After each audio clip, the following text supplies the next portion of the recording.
Perkenalkan, nama saya Muhammad Azhar Rahman dengan NIM P00259093 dari kelompok SGDA 1. Di sini saya akan menjelaskan skenario seperti pada gambar, yaitu seorang perempuan berusia 25 tahun baru saja menikah sekitar 3 bulan yang lalu.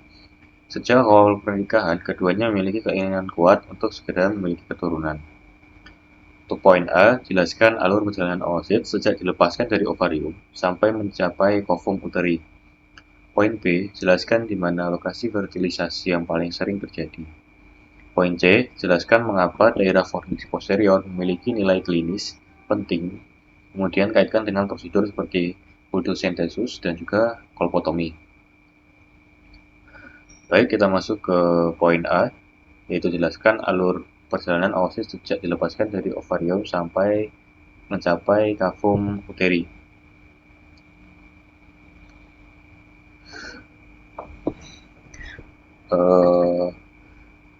Tentunya perjalanan ini dimulai dari saat awal, yaitu ovulasi.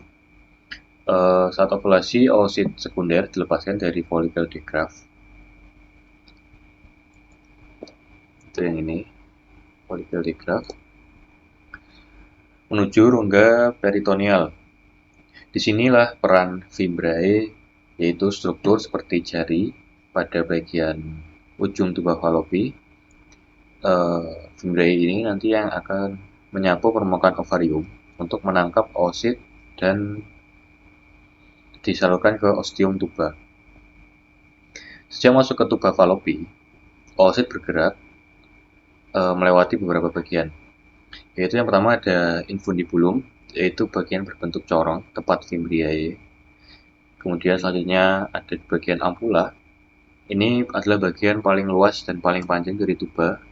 Ini tempat biasanya oosit menunggu sperma. Kemudian ada ismus, bagian lebih sempit menuju rahim, dan juga ada pars intramuralis, yaitu bagian tuba yang menembus dinding otot rahim. Nah, oosit bergerak dibantu oleh silia, yaitu rambut halus pada bagian epitel tuba, dan juga kontraksi peristaltik otot polos tuba. Nah, jika oosit ini tidak dibuahi, dia akan luruh. Namun jika oosit ini dibuahi, dia akan menempuh perjalanan selama 3-4 hari sebagai zigot ataupun blastokista yang kemudian nanti akan berimplantasi di bagian endometrium di kavum uteri. Selanjutnya untuk poin B, jelaskan di mana lokasi fertilisasi yang paling sering terjadi. Nah, seperti yang dijelaskan tadi, lokasi paling sering terjadi fertilisasi yaitu ada di bagian ampula tuba uteri, yaitu yang sebelah sini, paling panjang. Di ampula ini dia diameternya lebih besar dan lipatan mukosanya lebih kompleks dibandingkan bagian tuba yang lain. Secara fisiologis ini adalah tempat pertemuan yang paling ideal. Sperma yang telah mengalami kapasitasi di bagian rahim akan berenang menuju ampula, sementara oosit yang akan tertahan sebentar di sana. Jika fertilisasi terjadi di luar area ini, di luar ampula, misalnya terlalu dekat dengan rahim ataupun di luar ini atau di bagian rongga perut, resiko terjadinya kehamilan ektopik, yaitu kehamilan di luar kandungan, bisa meningkat drastis dan nanti akan menyebabkan kegagalan kehamilan. Selanjutnya di poin C, jelaskan mengapa daerah fornix posterior memiliki nilai klinis penting, kemudian kaitkan dengan prosedur seperti photosynthesis dan kolpotomi. Pertama, kita jelaskan untuk bagian fornix posterior terlebih dahulu. Jadi fornix posterior dia vagina itu mengelilingi porsio cervix. Nah, akibatnya dia menciptakan ruang yang disebut fornix. Nah, fornix posterior, jadi dia fornix di bagian belakang, adalah bagian yang paling dalam dan terletak tepat di depan cavum Douglas atau excavatio rectourina. Sebelah sini ya. Ini fornix posterior.